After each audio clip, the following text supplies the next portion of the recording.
Yeah, Facepuller. Absolutely one of the heaviest bands that I've ever had the privilege of working with in the studio. Man, we got up to some of the most killer sessions.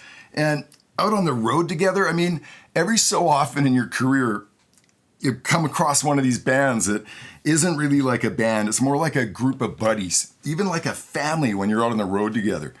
Oh man, Facepuller is one of these bands for me. Some of my most cherished memories in the studio are with this band. And for good reason. What a killer group of guys. Brent and Ian and Brad.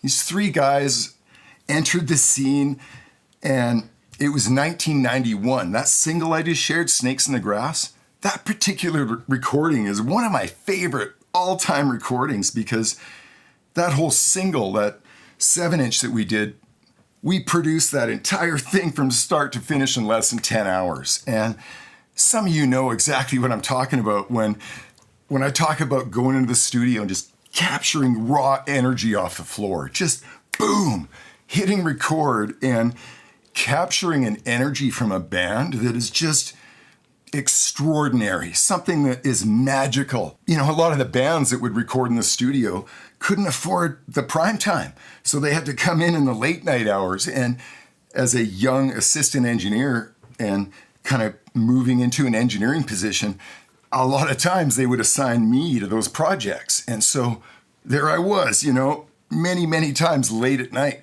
from midnight to 10 a.m. working with these cool bands. And oh man, that night was just epic. Oh yeah, we had so much fun making that first single. It was called Pull This, a 7-inch 45 that sold out just like that. Well, the following year, the guys came back in and we made the first Facepuller full-length LP, cranial expansion device. Every year they would come back and we would do another full-length LP. I think there was only 1 year that we missed in the run that we were making albums. So, you know, that's a prolific band, right? One that comes out every single year with a new recording. Part of Facepuller's thing was that they were just unbelievably loud. They would get up on stage and just perform with these massively loud instruments, and it was huge. The energy and the show that they would be able to put on was massive.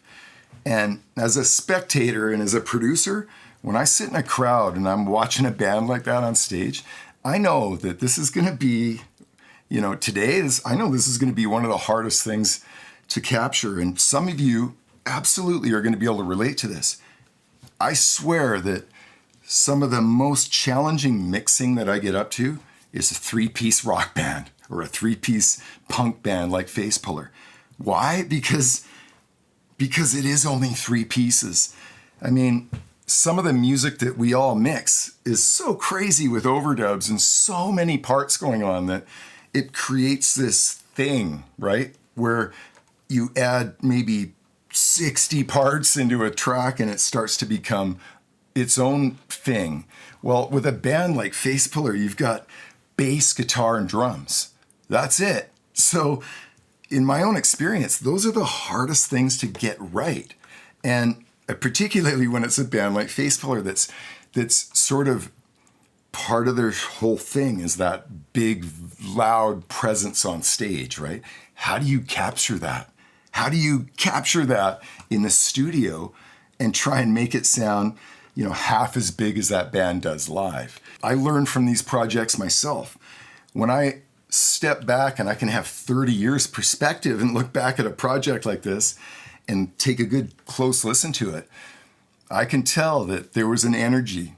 There was an energy that we captured because it was live, because we didn't overproduce it. The only overdub that was done for Snakes in the Grass, the guys recorded the track and then came in and listened to it a few times. And then I set up a vocal setup for Brent. And he went back out and we got this killer distorted vocal sound. And he just literally did it in one take. I mean, that's Brent. I don't remember a single Facepuller song that wasn't recorded in one take. I'm so proud of every single recording that we made. But that very first one is sort of epic and very special to me because, of course, I was sort of breaking out on my own. Oh yeah, I love talking about bands like Facepuller. You know, so many of these cool bands, especially around the Vancouver scene, that were exploding in the early 90s. And I had the privilege to work with so many of them just for the sole fact that I was the only engineer prepared to work from midnight to 10 a.m. Oh yeah, I was always like, I want to do it. I don't even need an assistant. Yeah, that got me in trouble one night when I got paired up with a band called Superconductor. Oh man, they came in. I think that was 2 drummers, 3 bass players, and 14 guitar players. I'm not joking. It was absolute mayhem. But we recorded some killer tracks at Mushroom because I just threw everyone in the same room. There was one point where I was like, how are we going to isolate all this stuff? And then I'm just like, we're not. Just line them up, baby. I had 14 guitar amps all lined up in a row with mics on them and just everybody playing. It was complete chaos. The opposite of like mixing a 3-piece band, right? Next time you're considering going in and recording like a 3-piece punk band or a rock band and you're just trying to capture that raw energy, oh yeah, what I recommend is doing your very best to capture everything in one take. All of the instrumentation. Maybe come back and do a vocal overdub and then mix it right then on the spot. Don't wait a week after you do a bunch of overdubs and stuff. Just capture the energy of that band, record the vocal, and mix it. And watch what happens. Thank you for sitting in on today's session.